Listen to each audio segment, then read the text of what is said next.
Добрый день, уважаемые подписчики канала Красный Коннект. Меня зовут Андрей Данилов, я помощник Виктора Николаевича Губарева, депутата Госсобрания Илтумен. Сегодня к нам в студию пришли уважаемые жильцы дома по улице Лермонтова, 56, города Якутска, которые объединились в локальную домовую организацию МКД «Контроль». Это наши уважаемые Шудря Елена Ивановна, Насыпайка Людмила Николаевна, Мазур Людмила Дмитриевна. И сегодня они коротко расскажут нам о сути своей проблемы, касающейся жилищно-коммунальной сферы. Пожалуйста. Я, наверное, начну, да? Представьтесь, пожалуйста. Меня зовут Елена Ивановна, фамилия моя Шудря. В сентябре 2018 года, спокойно проживая на своем микрорайоне, мы получаем информацию о том, что наша ТСЖ МЖК, которая у нас осуществляла функцию управления, является должником перед ПАО «Энергосбыт» в сумме 13 миллионов рублей, что вызвало удивление, очень много вопросов, что случилось, какова причина, и мы приняли решение разобраться в ситуации. Обратились письменно, конечно, к «Энергосбыту» с вопросом, в чем суть долга, в чем, какова его структура и как выйти из той ситуации, в которую мы попали. «Энергосбыт» очень отнеслись к нам внимательно. Прошло несколько совещаний. Размер долга на тот момент был действительно больше 13 миллионов. Мы увидели, что в структуре долга должников было чуть-чуть больше миллиона. Вот эта сумма, да, на миллион. А вся остальная сумма, как выяснялось, что мы ее сдавали, добросовестные плательщики жилищно-коммунальных услуг, а наше управление ТСЖ МЖК не отправляло дальше поставщику. Вот такая выглядела картина. Кроме того, конечно, сам долг, он складывался из штрафов, непосредственно, значит, платежей, которые должны были быть уплачены. И вот, конечно, мы увидели эту печальную картину. Нас познакомили с документами, в которых сказали, что вот к нам на микрорайон инспектор, который курирует наш дом, выезжал 7 раз, и 7 раз ему было отказано, чтобы принять счетчик учета тепла на наш дом. Поэтому начали возникать проблемы с этим счетчиком, отсюда возникали какие-то штрафы, пени и так далее. А кто чинил препятствия? Как раз наше управление ТСЖ МЖК, значит, по каким-то непонятным для нас причинам создали такую ситуацию, когда у нас появился долг. И вот начиная с сентября мы этот вопрос будировали, встречались с Энергосбытом, и нам предлагался выход из этой ситуации. Тогда на тот момент уже жилищный кодекс позволял перейти на прямые договоры, для чего должно было пройти собрание собственников, должно было быть принятие решения большинством голосов, больше 50%. И если мы это решение приняли, то мы перешли бы на прямые договоры. Тем самым мы отсекли бы проблемы с неплательщиками. У нас бы не появилось такой возможности кому-либо, кто является посредником, забирать эти деньги и не доставлять их поставщику. То есть мы сразу от потребителя, поставщику услуг поступали бы деньги. И, в принципе, мы понимали, что это единственный на тот момент для нас правильный ход. Но также нужно было разделить финансовые счета двух домов, то есть создать две самостоятельные структуры, два новых ТСЖ. Но на тот момент уже ТСЖ не возможно было создавать, законодатель рекомендовал создавать ТСН. Такое решение было принято, и мы приступили к работе с нашими соседями по разъяснению той ситуации, которая произошла. Но, к сожалению, те люди, которые на тот момент были в управлении, они оказали очень мощное сопротивление, и, как показывают в фильмах, с криминальным таким подтекстом, появилась такая группа противодействия из, скажем так, членов правления, которые остались на тот момент. и, значит, новая компания управляющая, которая, как выяснилось, в декабре уже приняла управление нашим домом по договору вот с той небольшой группой членов правления, которые, значит, у нас были. И уже где-то, значит, наверное, в конце декабря мы увидели документы, такие как вот протокол, сентябрьский протокол, значит, правления, где принимается решение о переходе, значит, по договору управления, значит, в взаимоотношении со сферой комфорта. Когда, если мы рассмотрим этот протокол, то мы увидим, что там принимают люди, которые не могли подписать этот документ.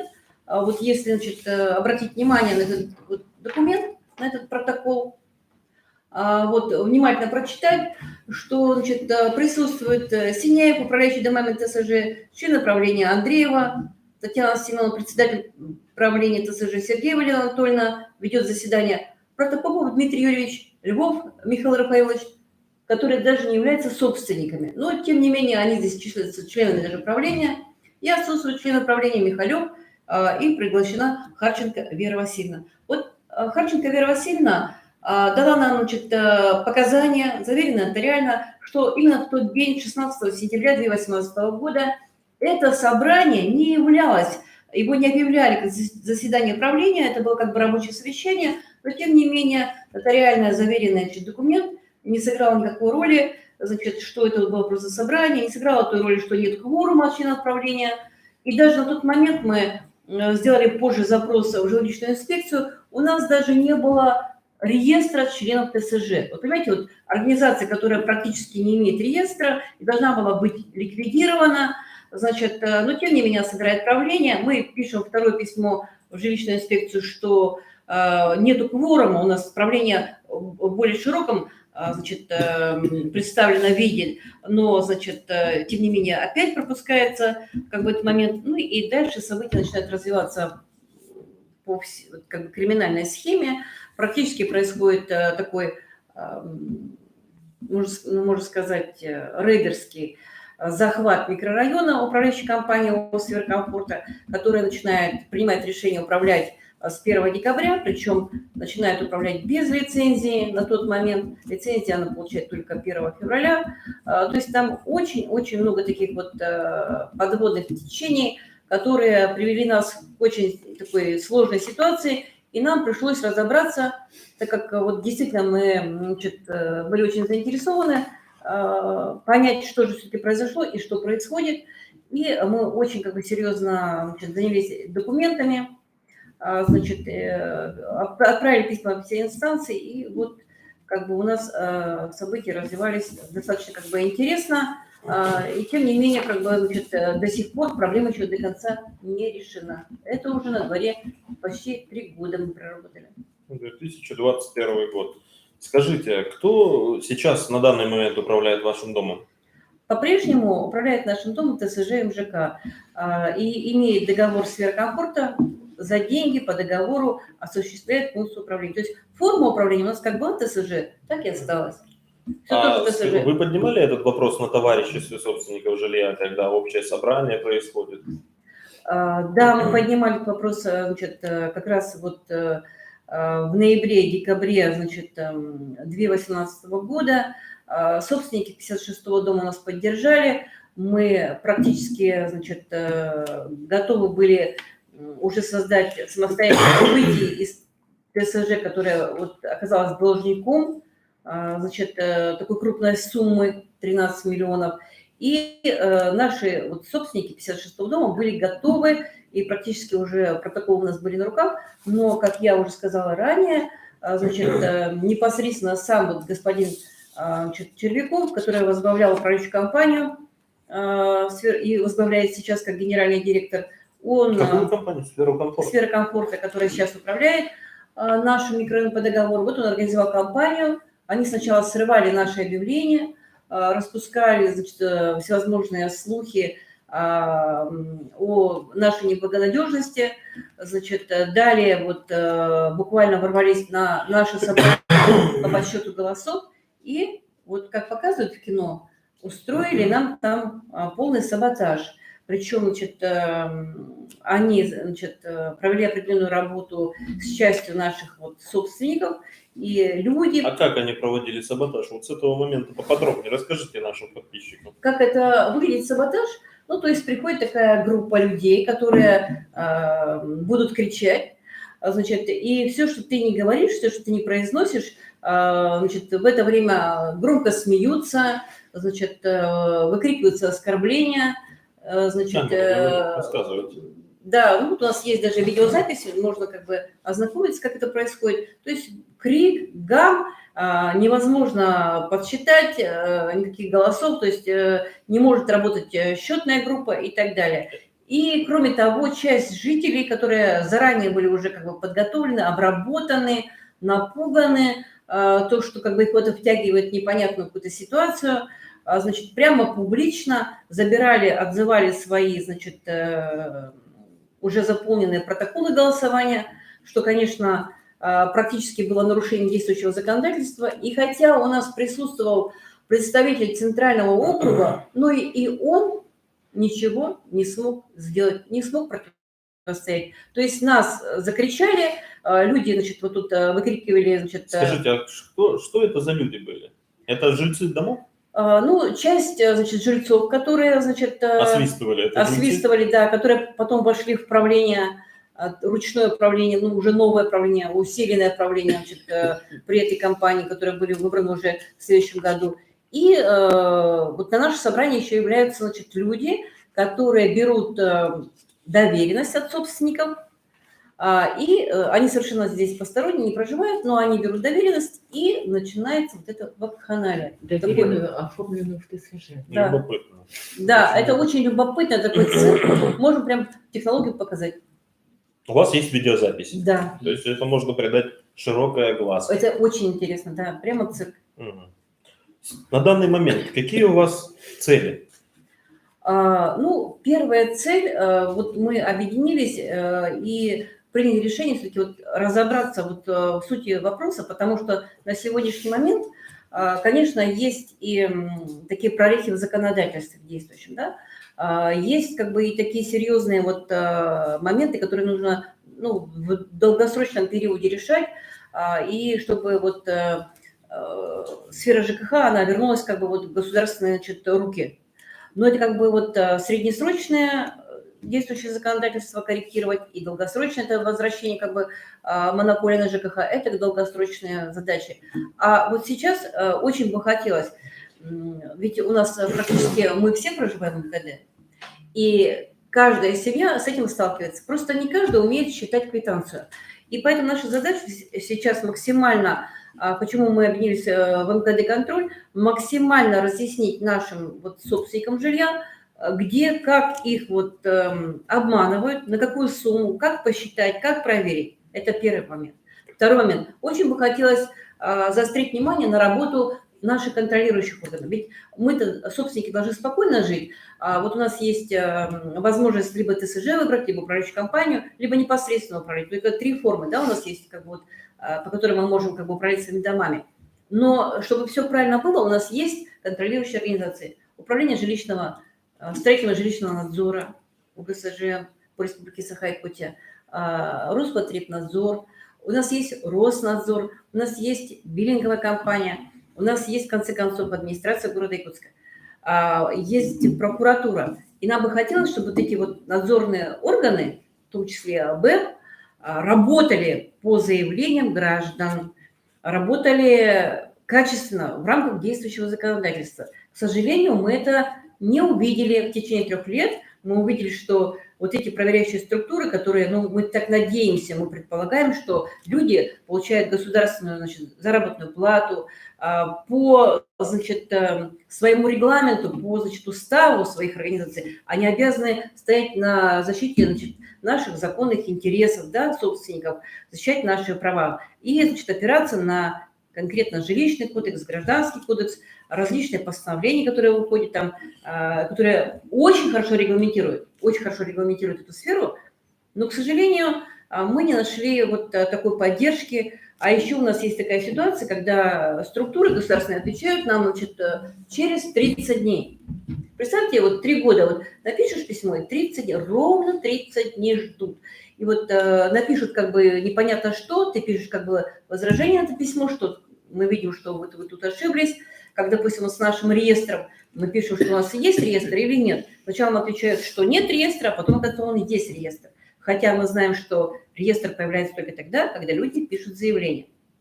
Наши, значит, вот, исследования тех документов, которые, значит, находятся в жилищной инспекции, на момент 2019 года, на 2018 год у нас просто не было членов ТСЖ. На 21 год есть?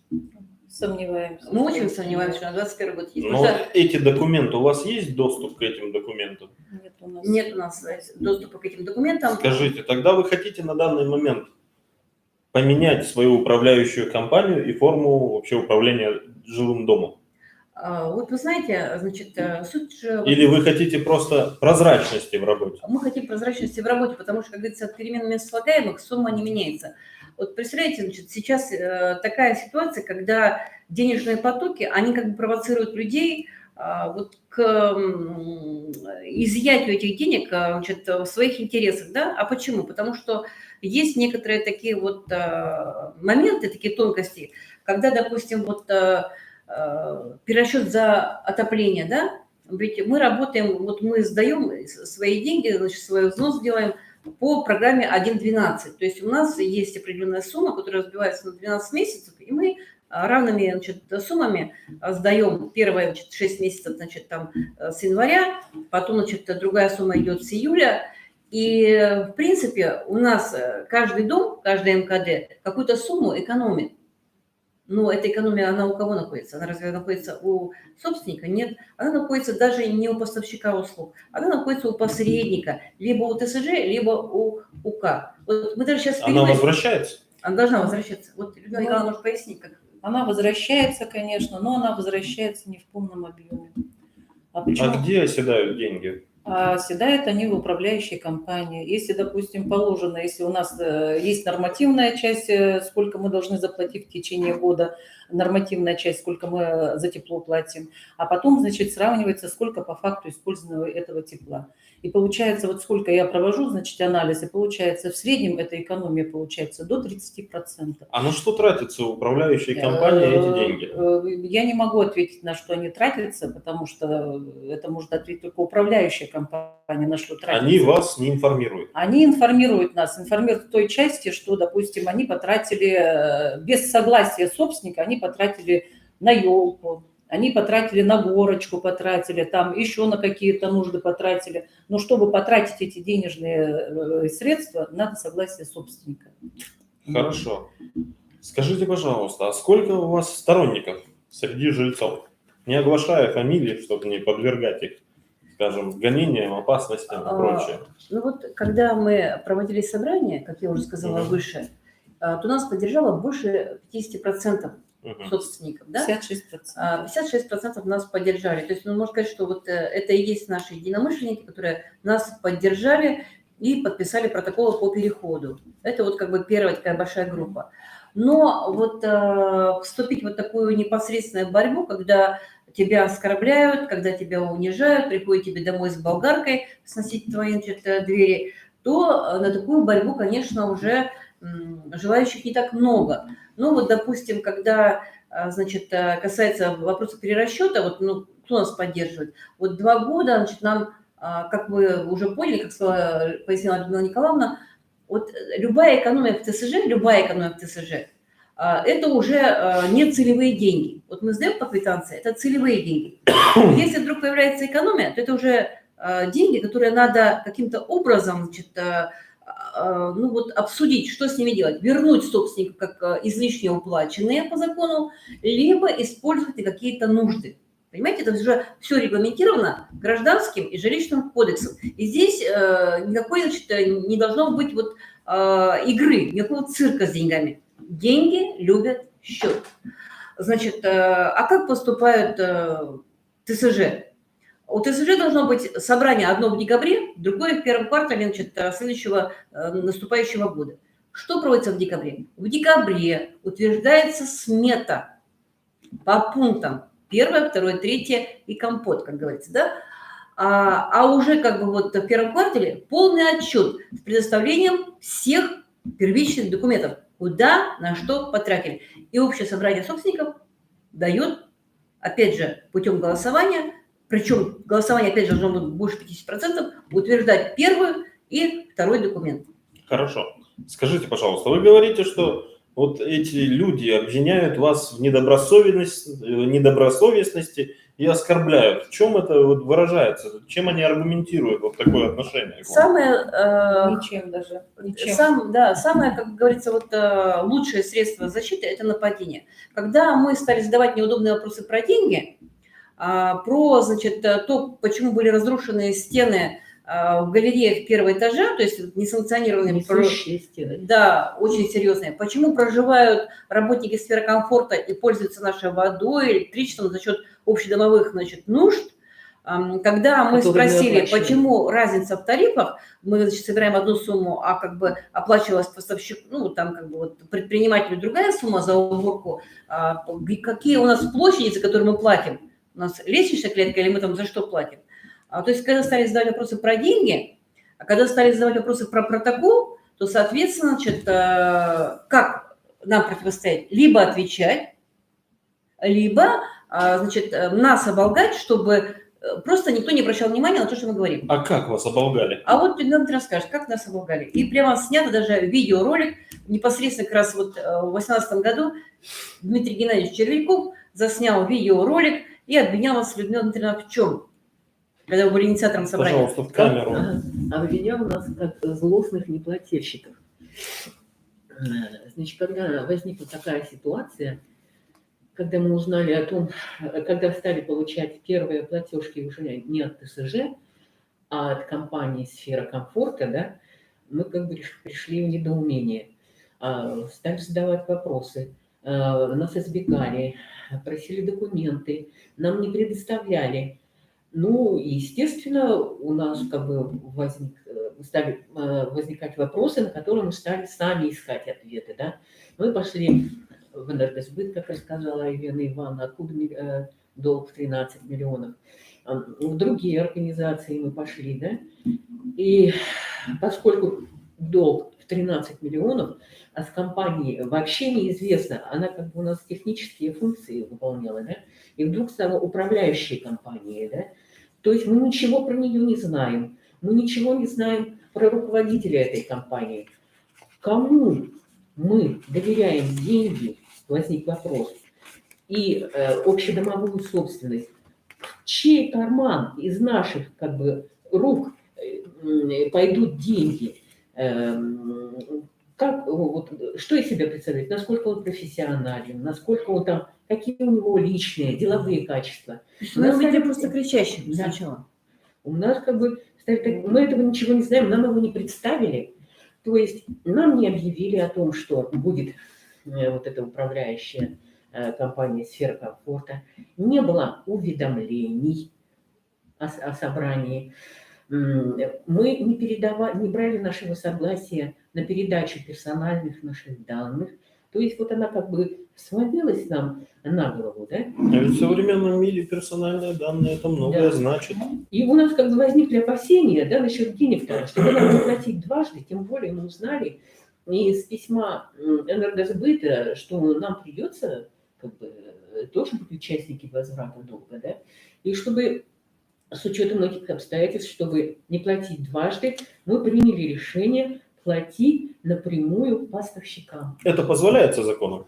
В счет договора со сферой комфорта. Угу. Мы, значит, в договоре между поставщиком и сферой комфорта управляющей компании нашли там пункт, что поставщик имеет право принимать деньги, денежные средства от третьих лиц. Ну, это законно. Да, это Нам согласие дал энергосбыт, официальное письмо есть, что они будут принимать эти денежные средства. А кто-нибудь из властных структур это подтвердил? Мэрия, округ или же суд подтверждали это? Суд подтвердил, что они, когда судебные у нас были, значит, разборки со сферой комфорта, сфера комфорта исковые требования выставила нам, и суд принял решение, да, имеем право. Вы имеете право, то есть вы не являетесь на самом деле Мы ни должниками, мы ни не являемся, неплательщиками. да, не То являемся. есть вы добросовестные жильцы. Да. Так, и еще один момент. Очень интересно. С нами ни ТСЖ, ни сфера комфорта не заключают договор. Мгм. Мы просим заключить с нами договор на общее обслуживание и содержание и оплату коммунальных услуг. Шлем телеграмму, письма. Нас полностью игнорируют. Хотя закон жилищного кодекса 156 говорит о том, что если ты член ТСЖ, то с тобой регулируются отношения между правлением и тобой собственником с помощью устава. А если ты не являешься членом ТСЖ, если ты просто собственник, то с тобой отношения регулируются договором, который с нами категорически отказывается заключать. На основании не вступают чего? ни в какое отношение. Они ничего не объясняют, они все замалчивают, понимаете?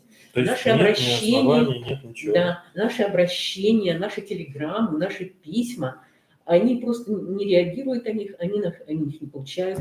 У нас есть документы о том, что мы отправляли, предоставляли им эти запросы, наши обращения. Более того, эти документы фигурируют в суде, в судебных делах, да, что обращали. Тем не менее. Вы говорите, что есть некое видео, где вас обвиняют. Вы не пробовали защитить свою честь, достоинство через суд? Подать на клевету? Вы знаете, я думаю, что это как бы вот это вот нарушение или как вот это оскорбление, оно не имеет срока давности, да? У нас слишком бурно стали развиваться события. Нас ведь что сделали?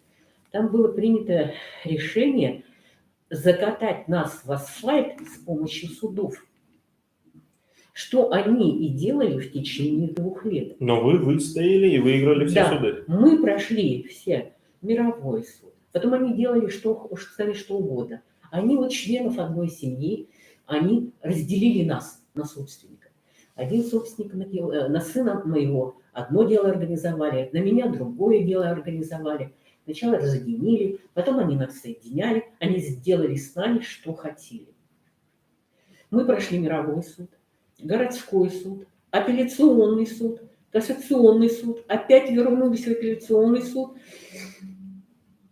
Это 2 с лишним года. Это был такой прессинг, это вот, допустим, для людей уже в возрасте, допустим, таким как я, значит, и было затрачено и здоровье, и денежные средства, да. Вот. Ну, мы как бы это все пережили, да, и мы решили так, что мы доведем дело до логического конца. Сейчас организована Якутской городской прокуратурой, ведется прокурорская проверка. Значит, мы обратились с письмом по всем, значит, вот у меня есть письмо. Покажите его нашим подписчикам. Да, мы обратились по 9 эпизодам. Я могу его зачитать. Оно коротенькое.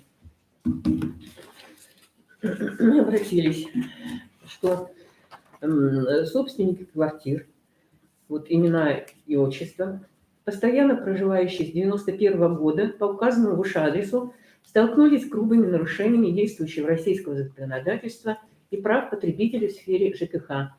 Нам не удалось разрешить заявленные проблемы на уровне правления товарищества собственников жилья, ТСЖ МЖК, компании ООО «Сфера комфорта», которая выполняет функции управления по договору, органов исполнительной власти, Управления государственной жилищной инспекции ФОРСЯ, МКУ «Расчетный биллинговый центр», администрации города Якутска, Управление Роспотребнадзора по РСЯ и УЭ БИК, УЭ БИПК МВД по РСЯ. ОБЭП, короче говоря, в народе как говорят, да? Вышеуказанные структуры отнеслись недобросовестно и поверхностно к реальным и очевидным нарушениям прав жильцов. Мы просим провести проверку и дать правовую оценку действий правления ТСЖ МЖК и ООО «Сфера комфорта», осуществляющих хозяйственную и финансовую деятельность по управлению домами по адресу Лермонтова 56 и 58 города Якутска по следующим эпизодам. Первое. Необоснованное повышение тарифов. Завышение расчетных площадей МКД. Ненадлежащее содержание общедомовой собственности. Продажа общедомовых помещений собственников МКД. преднамеренное банкротство, миллионные долги перед ПАО и Курскэнерго, неполные перерасчеты по теплу и отсутствие перерасчетов по электроэнергии, подделка уставных документов, реестров, протоколов собраний правления и подписей членов правления, фальсификация дополнительных соглашений с ОАО «Сахартранснефтегаз» и представление их в суд, незаконная передача персональных данных правления ТСЖ МЖК в ЛОС «Сфера комфорта» без уведомления и согласия собственников. Материалы готовы предоставить по первому требованию. Скажите, уже какой месяц длится прокурорская проверка? Мы обратились с этим заявлением буквально месяц назад, 25 мая. Какой ответ вам прислали? И вот уже появилось первое представление в адрес председателя товарищества собственников жилья, что они организовали проверку общего домового имущества и, значит, пишут, что в ходе проверки осмотром помещения установлено, что помещение не соответствует требованиям жилого помещения и непригодно для проживания. Значит, нарушение санитарных, эпидемиологических норм и то, что вот эта вот арендаторская деятельность ведется председателем ТСЖ и правлением без решения на то согласия общего собрания собственников. То есть прокуратура подтверждает? Да, она подтверждает вот эти закононарушения. И более того, как бы речь уже идет, что, как это называется, что идут административные, сделано представление о нарушении, значит, административных нарушений и ненадлежащее управление. Получается, нежилые помещения, они не имели права сдавать в аренду, потому что они, нежилые помещения, назначение согласно технического паспорта и первоначальное строительство, это было колясочные, это были, значит, как его, мусоросборники были, а они, получается, их сдавали, частным лицам сдавали, и куда уходили эти арендные платежи. Так, То есть это махинация, можно назвать? Ну, можно так назвать. Мало того, что официально куда они приходовались, они в кассу, не приходовались, или это была действительно какая-то в сторону уходила наличка. Да, и очень бы хотелось, чтобы Да. вот, значит, депутаты ЛТУМЭНа, значит, сделали запрос в налоговую инспекцию, потому что мы не можем как частные, значит, лица сделать такой запрос, и посмотреть, были ли отчисления. И мы подозреваем, что были еще нарушения по налоговому кодексу. Все это длится очень долго, и вот эти вот арендные платежи на протяжении ряда лет просто, скажем так, вот шли мимо кассы, шли, значит, вот черным налом. Куда они шли, на Да. что они шли. А на что они шли, мы как бы, значит, даже и не можем предположить, потому что, как видите, поддельные документы, они этот поддельный документ приносили в суд, только суд как бы не отреагировал. Прокуратура отреагировала, а суд вот не отреагировал. Скажите, а вот что сейчас последует? Какой следующий шаг после прокуратуры? Какое взыскание грозит управляющей компании и товарищу собственнику жилья? Это комплексная проверка идет, да.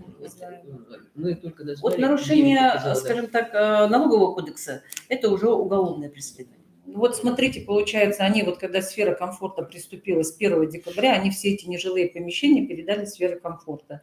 И вот у нас есть протокол, это все у нас появилось в судебных делах, протокол, они передали им за 100 рублей в месяц. Нежилое помещение, которое, допустим, находится диспетчерское, ну, в пределах 35 квадратных метров. Рыночная стоимость 1 квадратного метра в центре города 1800. Ну, пожалуйста. Нормально, да? То есть, все хорошо. может быть, даже коррупционная, может быть, составляющая. Управляющие компании, ТСЖ, управляют нашим общедомовым имуществом на ущерб собственнику, понимаете? Но в своих интересах. Есть большие подозрения и есть для этого основания. И поэтому вы написали, чтобы Да. проверили Да. это вот на наличие всех таких схем, Да, махинаций, чтобы проверить. коррупции Да. и прочего. Вот я И смотрю. прокуратура нас услышала, но мы не первый раз обращались в прокуратуру. Мы обращались в прокуратуру при руководстве Гитсенюка. Мы приходили в том же составе. И разговор шел как бы на таком уровне. Какая вам разница, кому платить? Мгм.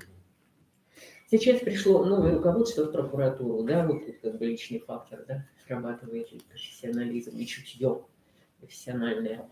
Вот, и оно совершенно по-другому отнеслось к делу, оно нас услышало, и ведется серьезная проверка по всем параметрам по направлению. Скажите, вот после этой проверки куда вы далее пойдете? Мы сказали, что мы пойдем до конца.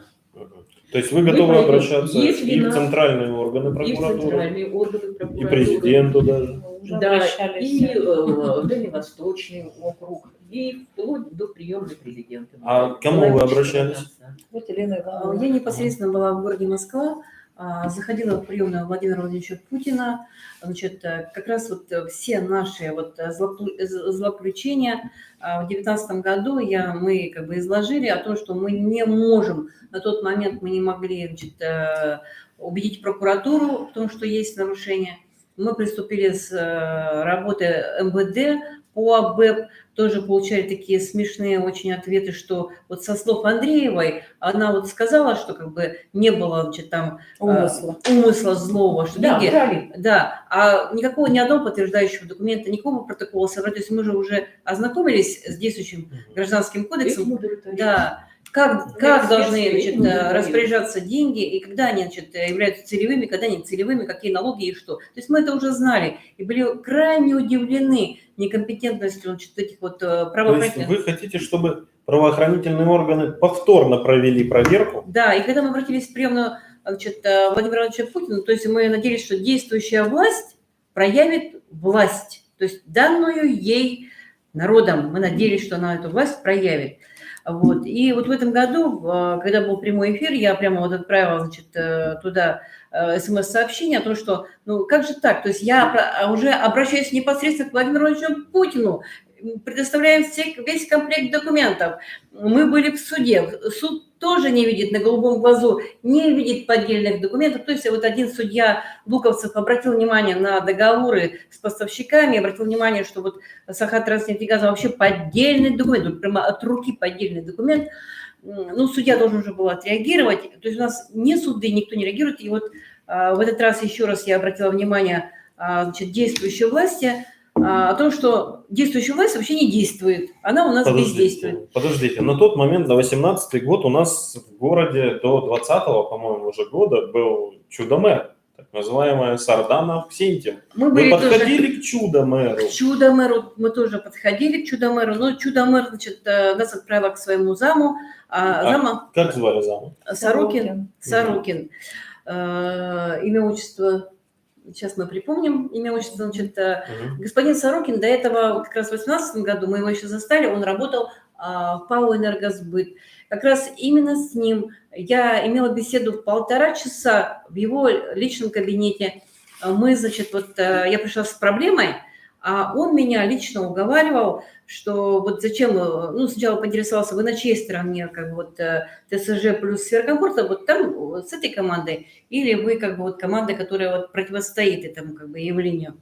Мы говорим, мы вот с той стороны, где за правду, где вот, значит, мы хотим вот узнать, откуда долг и как он будет погашен, потому что мы на тот момент получили письмо, что долг будет покрыт. Мы говорим, кем, на каких условиях? Ну, 13 миллионов, ну, тоже вынет из кармана 13 миллионов и будет отдавать. И вот господин Сорокин как бы убеждал меня, что не надо ссориться, что компания «Сфера комфорта» – это надежная компания, что все будет хорошо. Я говорю, я не нуждаюсь в комментарии, какая компания. Я хочу вот узнать, как будет дальнейшая судьба с этим долгом. Нам же придется субсидиарно отвечать за своим имуществом, да? Вот. Я-то за это переживаю, а не за как бы вот то, какая, значит, имиджевая картина у, значит, господина вот Червякова Дмитрия Геннадьевича, как бы, мне как бы, какая разница, Червяков или там какой-то другой человек придет, мне главное дело, значит, что с нашими деньгами. И вот через некоторое буквально время господин Сорокин становится правой рукой, значит, чудо-мэра. И вот мы хотели, конечно, пойти непосредственно как бы вот к чудо-мэру, но нас направляют вот к ее заму. И мы там тоже как бы ничего, вот мы были на приеме с Людмилой Николаевной, ничего мы не, и единожды как бы присутствовала Людмила Дмитриевна, мы ничего не получаем. Но получаем твердое устное подтверждение, что перерасчет у каждого МКД, который примерно вот нашего размера, какой размер нашего дома, в котором мы проживаем, 9 этажей, 4 подъезда, 140 квартир, 112 серия. В среднем на вот такой дом приходится 30-35%. Это в среднем 3 миллиона рублей.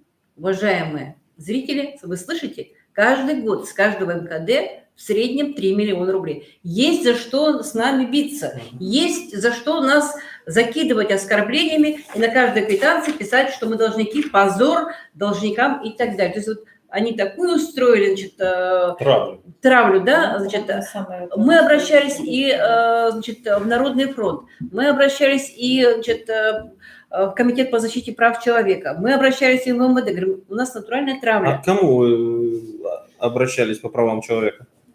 Ну вот я обращалась, конкретно обращалась, там тоже руководителя, не помню, я писала, но они ответили. Вы местные? Да, вот обращалась я. Вот, они мне письмо официально направили, значит, 30 дней прошло, как положено, я получила письмо, что нарушений нету, сфера комфорта, права, надо платить. Я им пишу, Хорошо, что у меня а нету есть- задолженности. Я лично обращалась. Есть ответ? В Народный фронт обращалась. Да, я тоже обращалась. К товарищу Лютому Валерию Валерию Алексеевичу, да? Он мне сказал, что мы вопросами ЖКХ не занимаемся. Мы можем помочь бабушкам, там, пенсионерам в каких-то вопросах, а вопросами ТСЖ мы не занимаемся. ЖКХ не занимаемся. Роспотребнадзор я обращалась. В Роспотребнадзор у меня там вопрос очень долго. Я год и 8 месяцев занималась. Значит, у меня были со стороны сферы комфорта, они, значит, самолично мне увеличили показания по индивидуальным счетчикам на 500 кубов. Я год и 8 занималась этим вопросом. Я, наконец, все-таки разобрались со всем этим вопросом. Приходили представители НИЦа, которые, значит, обслуживают эти счетчики, индивидуальные счетчики. Они официально, у меня есть письмо, они подтвердили. При передаче на 1 декабря 2018 года сфера комфорта на 500 кубов увеличила мне показания. Они подали сфера комфорта на меня в суд, и, естественно, суд принял их сторону. И вот у меня есть официальное письмо, что мне сделали корректировку. И на сегодня, так как я уже не являюсь с 1 декабря 2019 года собственником, сфера комфорта наконец в этом году подтвердила, что они мне 70 тысяч должны. На сегодня я подала претензию на них. В судебном порядке. Хорошо, то есть да? вы и там выиграли? Вот сейчас, да, я подала на них претензию, значит, если они мне 28 числа не вернут деньги, значит, я буду уже судиться с ними. Мы видим то, что управляющая компания проигрывает суды, ваши вот эти вот моменты, о которых вы говорите, подтверждаются. Подтверждается. Но властные структуры, я обратилась общественные организации. Я обращалась в жилинспекцию, я обратилась в отдел по борьбе с экономической преступностью. И очень интересный ответ получила. Я обратилась в аудиторскую фирму, они мне подтвердили, что да, у меня задолженности нету, прописали все нормативные документы, но получила очень интересный ответ, что сфера комфорта опять... Ладно, а кто отреагировал на ваши все? Никто. И решился вам помочь? Нет, никто не помог. Я просто доказывала, так как я финансист, я доказывала просто цифрами и нормативными документами. Мы как бы обращались, не будем скрывать, во все партии, да? Ну, мы же видим вот всевозможные вот такие всплески партийной активности, значит, и мы вот обращались как бы к действующей власти, вот я говорил, что до приемной Путина, до Генеральной прокуратуры Российской Федерации я доехала, значит, ну все, вот, знаете, вот как футбол, то есть если ты вот здесь вот не прошел определенный этап, то тебя Генеральная прокуратура вниз спускает, приемная Путина, не знаю, куда, значит, письма мои обращения ушли. Вот я последний раз поинтересовалась, а как же мы вообще работаем, да, вот как бы мы видим, каким-то бабушкам там дрова привозят, там каким-то еще, а вот глобальная проблема, которая касается практически всех жителей России, тех, кто проживает в МКД. Вот мы же эти лазейки видим, и уже как бы можем четко говорить, что это вот нарушение, которое касается каждого. Не каждый просто считает. И все партии, вот, ну, как бы мы вот, у нас вот здесь сегодня трое, у нас вот, команда на самом деле больше, мы обращались в разные партии. И только вот при обращении к Виктору Николаевичу Губареву в КПРФ мы получили поддержку. Ну, вот прям сразу, это была моментальная как бы реакция, значит, сразу пошел депутатский запрос в прокуратуру, и уже как бы отношение к нам, конечно, изменилось. Вот на тот момент, правильно говорит Людмила Дмитриевна, у нас было другое руководство в прокуратуре города и прокуратуры республики. И мы еще получали такие сложные ответы, которые на чем базировались. Вот жилищная инспекция делает такую... Вот вся, значит, ошибка, она в тонкостях, вот в нюансах. Не в глобальном, там, допустим, жилищный кодекс, там, какой-то, значит, там, а вот, понимаете, вот там, допустим, выбор способа управления. Было общее собрание или нет? Ну, такая легкая ошибка, а не как техническая ошибка. Значит, допустим, у нас есть устав, и вот, значит, частица «не». Согласно уставу, значит, нашего ТСЖ МЖК, они, значит, согласно пункта 6.7.4, значит, это вот как раз раздел, значит, полномочия правления, да, значит, органы управления, значит, и контроля, 6 раздел. И вот в этом пункте написано, что принятие решения о сделках на сумму свыше 5000 рублей, не относящихся к расчетам по договорам за текущие коммунальные услуги. То есть не допускается вот это вот, значит, заключение таких договоров, да, нашему управлению. Что делает наше управление? Очень мудро прикрывают, Хитро. при копировке прикрывают частицу «не». Покажи. Вот так вот, видите, вот прикрывают частицу «не». И вот ее уже нет. И уже пункт читаем совершенно по-другому. На 180 градусов. Да, меняется переворачивается, смысл. что значит, вот они имеют принимать решение на Так сумму это свыше. же напоминает игру в наперстке, Да, но мы которую обращаемся... нельзя Вы выиграть. понимаете, ну в приемную Путина, ну во все партии, ну какая-нибудь партия бы зашевелилась, прокуратуру, жилищную инспекцию, Роспотребнадзор, ОБЭП. Нет, на голубом глазу нарушение. Вы понимаете, вот Нарушения нет. нарушения Закрывают нет. глаза, не обращают внимания. Ну, Скажите, мы можем сегодняшнюю нашу встречу, наше видео считать вашим публичным заявлением да, Да. всем Да, органам да. на перепроверку этих Да, фактов? Да. Да. Потому что, вы Мы можем знаете, считать, что вы сейчас, вот глядя Да. в эту камеру, Да. обращаетесь к Путину, обращаетесь к Да. команде нового мэра Евгения Григорьева, да, чтобы да, они провели перепроверку. да. да. И просим нашу замечательную, значит, коммунистическую партию стать как бы таким куратором нашего вопроса, потому что вот если руку на пульсе не держать, ведь все складывается из мелочей, вот из таких тонкостей. Есть реестр или нет, был кворум члена правления или нет. И вот одна маленькая ошибка, когда в правлении у нас 2 человека, которые даже не собственники, мы же достали документы, они же в свободном доступе, и принесли в суд, мы говорим, они даже не собственники. Ни на кого это не повлияло. Ну какое же это решение, когда люди принимают решение, вообще мимо шли, сели и приняли решение, да? 2 человека, 2 человека. приняли решение передать наши дома, общедомовое имущество в сфере комфорта. 2 И человека. самое интересное, мы обратились в Роспотребнадзор, а Роспотребнадзор ответил, это не наш вопрос. Мгм. Скажите, тогда в таком случае вы хотите, точнее, добиться чего? Передачи в другую управляющую компанию все-таки? Сейчас вопрос даже стоит не так. Сейчас- Или в Нет, каком-то нет, перерасчете? нет, вопрос стоит понимаете, это не то, что наша проблема, мы эту проблему прошли, и мы теперь на сегодня решаем свои вопросы самостоятельно. Это проблема масштаба страны, потому что нельзя было передавать управление домов под управляющий, частный управляющий, только, и Частные пускай даже дома. отдали, вы понимаете, вот самое это интересное, я вот все время говорю, 214 ФЗ о договорах долевого участия в строительстве не позволяйте руководителю быть судимым, не имея значения, погашена судимость, не погашена судимость. На сегодня пришли управлять люди, которые имеют светлое прошлое. Весь жилой фонд передается, они все видят. Видят, есть задолженность, нету задолженности. Слабый человек, не слабый. Об этом гласит у нас на сегодня Москва, как отнимают жилые квартиры. Вот вам, пожалуйста, результат. На нашем В микрорайоне... заключение люди пришли Да. с криминальным прошлым. Вот Сейчас результат, в понимаете? жилищно-коммунальной сфере. Что значит, что они у нас 5 лет, работники сферы комфорта, жили в тех этаже? Вот что это, о чем можно это говорить? За наш счет. Вот о чем можно это говорить? Вот. Это вот я говорю, мы прошли, мы 3 года почти прошли этот этап. На сегодня у нас все документы в руках. Мы можем говорить, мы изучили всю нормативную документацию. На сегодня мы уже как бы вперед проходим. Вначале мы считали, что нас поддержит жилинспекция, прокуратура нас поймет. Никто нас не понимает. На сегодня мы сами себя защищаем. Но я считаю, что это глобальная проблема именно именно. Но все равно вы повторно сейчас обращаетесь. Да, повторно. Чтобы прошла перепроверка, прошли Да. переучеты. Это, понимаете, это показательно должно для всех быть. И жилинспекция должна все-таки, вот если, допустим, я изучала, как бы смотрела, как вот, допустим, в развитых, в Европе, у них, получается, все идет под муниципалитетом. Но муниципалитет очень хорошо контролирует это. У них этого нету, как у нас. У нас на сегодня, получается, пришла управляющая компания. Я не думаю, что есть какие-то плохие управляющие компании, но пришла управляющая компания, пришли люди и диктуют, как мы должны жить.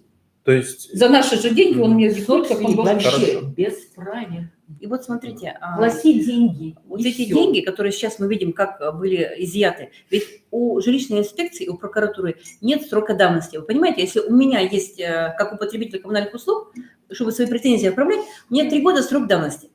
А у жилищной инспекции нет такого срока давности. Давайте пересчитаем весь перерасчет за тепло за все годы, когда мы находимся вот в этой формате ТСЖ. Давайте пересчитаем и по другим домам. Прокуратура же может, и же есть конкретные юридические лица, которые должны ответить не только по нашему дому, но по нашему дому как образец, как, значит, этот полигон, Да. на который будем делать, и вернуть каждому собственнику тот перерасчет, который должен был быть возвращен.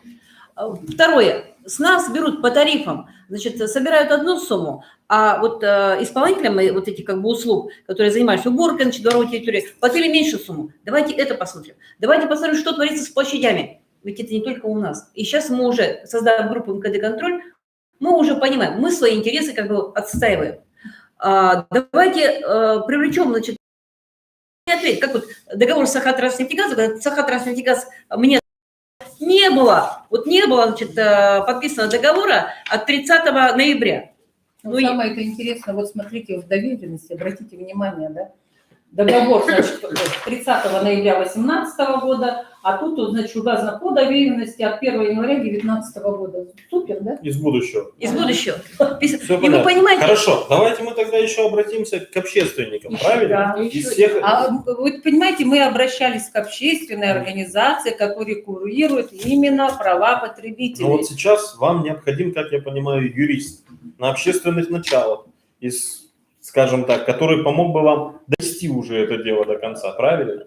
да, нам Да, нужна юридическая поддержка, конечно, необходима. юридическая поддержка необходима, но здесь есть еще один подводный камень. Я хочу сразу тем, кто будет смотреть, сказать, мы очень просим не обращаться вот эти вот фальшивые общественные организации, которые у нас созданы в большом количестве. У нас есть такие фальшивые общественные организации, которые утешают, которые говорят спокойно, значит, вы будете банкротами, значит, у энергосбыта очень много денег, они все заплатят.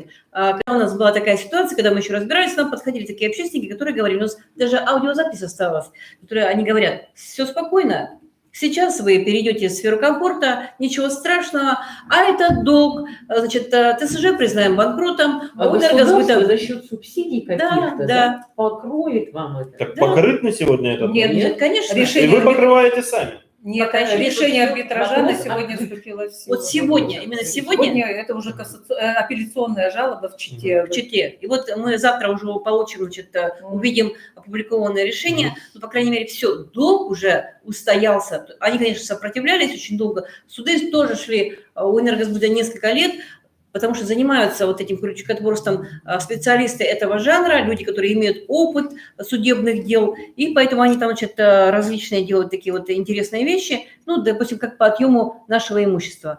У нас было продано последний, значит, раз еще один мусоропровод.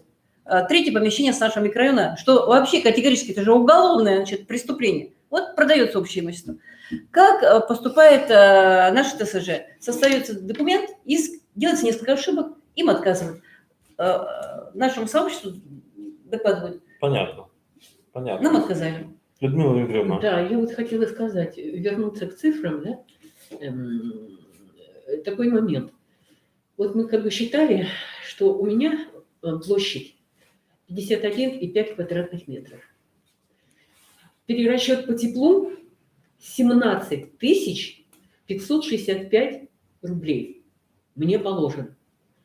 И всем, кто, допустим, такой площадью обладает.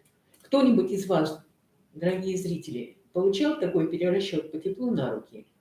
Вот скажите честно. Напишите об этом в комментариях. Да. Да. На трехкомнатную квартиру приходится перерасчет по теплу 25 с лишним тысяч. Кто-нибудь из вас, я повторяю, получал такой перерасчет по теплоэнергии на руки? Ну, у нас есть письмо в жилинспекцию, что они подтвердили, что расчет неправильный, сферы комфорта произведен. Да, И Это еще есть один момент. подтверждающее письмо. Еще. Вот мы один сейчас момент, да. столкнулись с таким обстоятельством. Вот у нас такая схема, да? Есть, как бы, согласно законодательству, должно быть или ТСЖ, или управляющая компания, или вот самоуправляются люди сами, непосредственно управление. непосредственные, да? У нас конгломерат, у нас какой-то монстр, у нас и ТСЖ, и управляющая компания. У нас два посредника между собственником и поставщиками ресурсов. Левиафан. Представляете себе? Мгм. Здесь такая возможность для коррупции, для всевозможных преступлений. Вот с одной стороны, как бы боремся с коррупцией, да, и тут же создаем ей обстоятельства для ее расцвета и безнаказанности.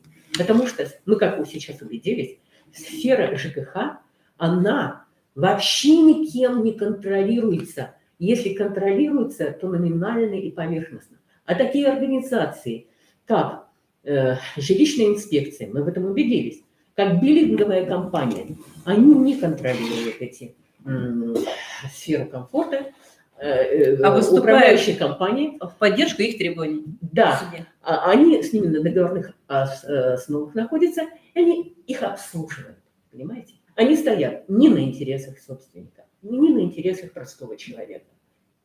И вот сейчас обращение, поскольку ваш кандидат идет вот в законодательное собрание, в Государственную Думу, да, вот обратить внимание на то, что вот эта сфера, она нуждается в колоссальной пересмотре законодательства.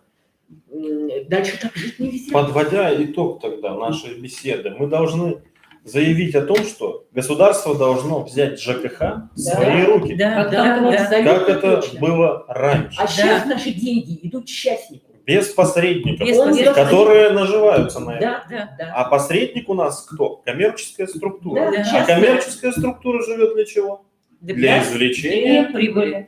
И ТСЖ есть соблазн накрыть тоже, значит, шикарный стол. Вот, понимаете, вот это вот сейчас абракадабра, которая появилась в жилищном кодексе, когда ТСЖ может, имеет право, значит, нанять по договору управляющей компании. Это вообще, это вот, как вы сказали, значит, это вот страшный монстр. Это получается, что уже как бы и ревизионная комиссия, да, ревизионная комиссия уже является это правление, а если оно ручное, как в нашем случае, то получается подписывать все, что можно. Вы понимаете, вот это такая вообще жесткая штука, и вот эти деньги, которые даже вот сейчас по 354 постановлению перерасчет за тепло, вот закончился отопительный сезон в мае, июнь, июль, август, сентябрь, октябрь, ноябрь, и практически год эти деньги будут находиться или у ТСЖ, или у посредника управляющей компании. Соблазн 3 миллиона взять себе большой, а потом подделать какие-то подписи, какие-то нарисовать. Целый год можно обогащаться. Прокручивать. Вот что это за жилищный кодекс? Поэтому среднесрочная программа – это внести корректировки в действующее законодательство, а как бы вот глобальная цель, если мы вот сейчас говорим, действительно, сфера ЖКХ должна вернуться в государственное управление. Да. И только так мы сможем решить вопрос. И вопросы коррупции, и других разных беззаконий. И защитить интересы потребителя. Вот контролирующие Собственно, органы должны работать, потому что или, значит, все-таки какие функции жилинспекции, вот я вот вчера буквально была в жилинспекции, вот если человек, значит, ты написал заявление, обращение в жилинспекцию, и если, значит, тебе работник, чиновник ответил неправильно, пускай он несет штрафные санкции. Вот тогда, может, он подумает об этом. Понятно. Давайте в таком случае в конце вот Каждый скажет по своему короткому предложению из вас. Вот камеру. Что желает видеть? Ну, не знаю как. Кто из вас начнет? Ну, я- Завершая, подводя итог. Подводя итог, я хотела бы вот, Коротко. да, обратиться к нашим вот зрителям, подписчикам канала, смотреть свои квитанции, учиться считать. Я вот до вот этой ситуации в 2018 году, до сентября, признаюсь честно, я тоже просто платила и не обращала внимания, из чего складываются эти цифры. Там, мне казалось, очень сложная, запутанная формула, непонятно, как все посчитать, Мелкая. где взять и паспорт, мелкая, шрифт на квитанции Да, и так вот далее. только вот с таким лупой можно рассмотреть. Вот. Но, как говорится, ситуация заставила и лупу взять, и посчитать, и разобраться в этих формулах, и посмотреть, как площадь влияет на подсчет оплаты общедомового имущества и так далее. То есть пришлось разобраться. Я бы хотела пожелать нашим подписчикам тоже в этом разбираться.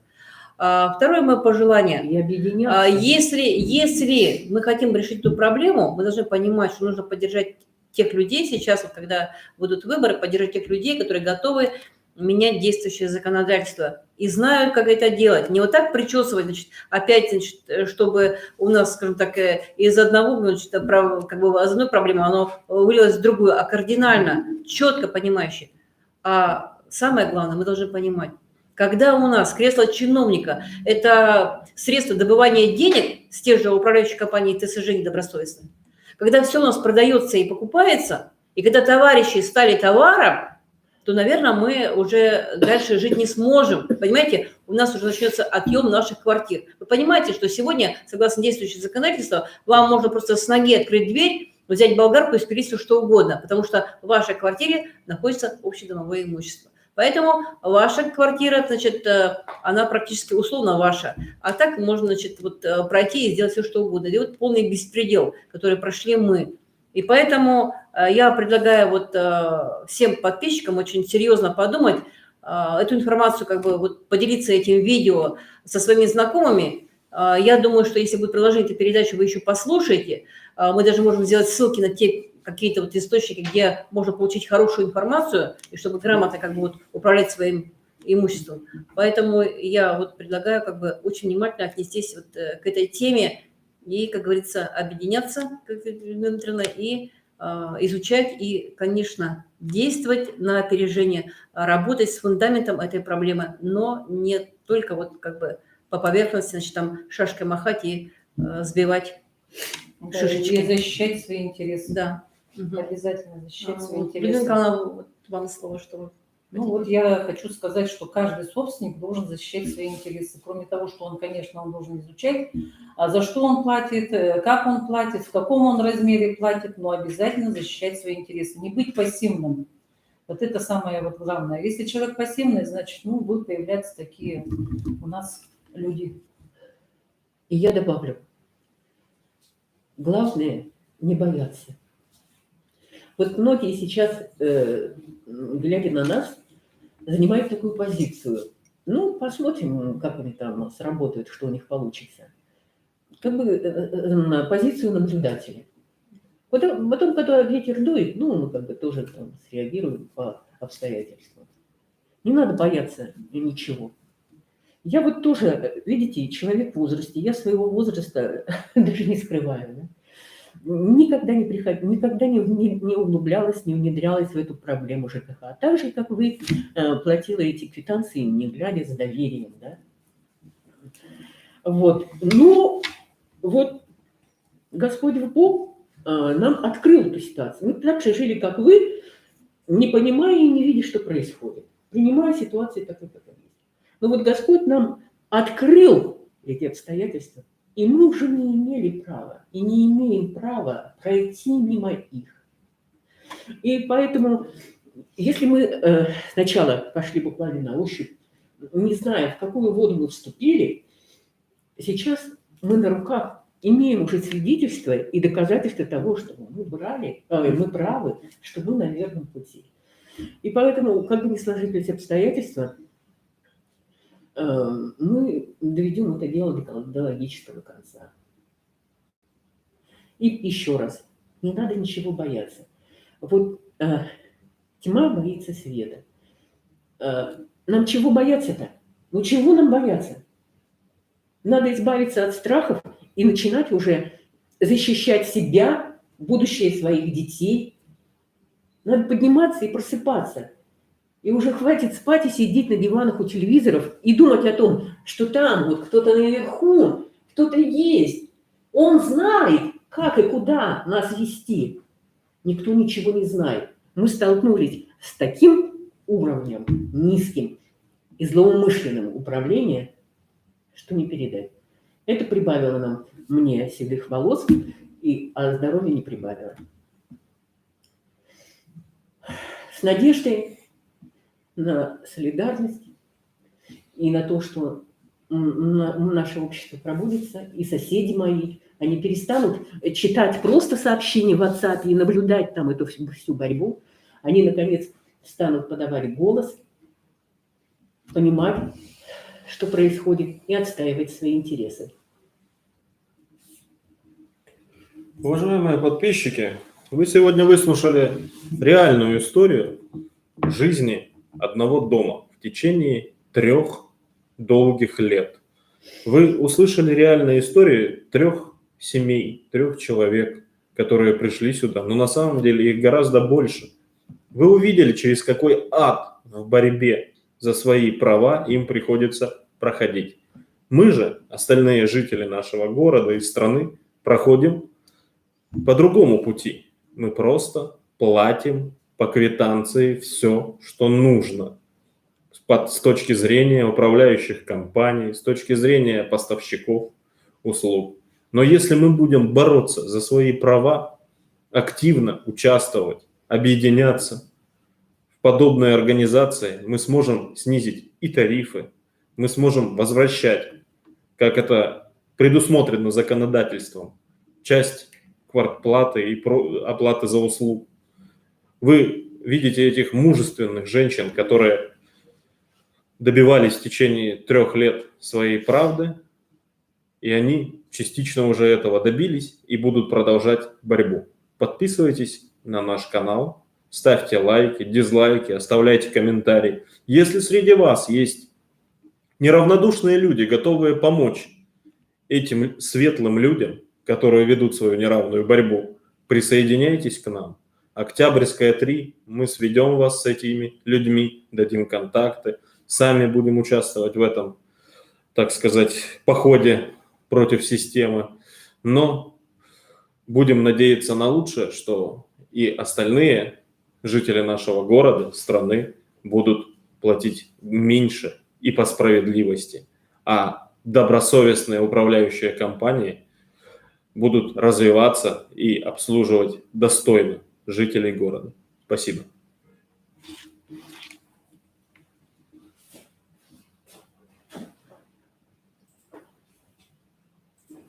Все?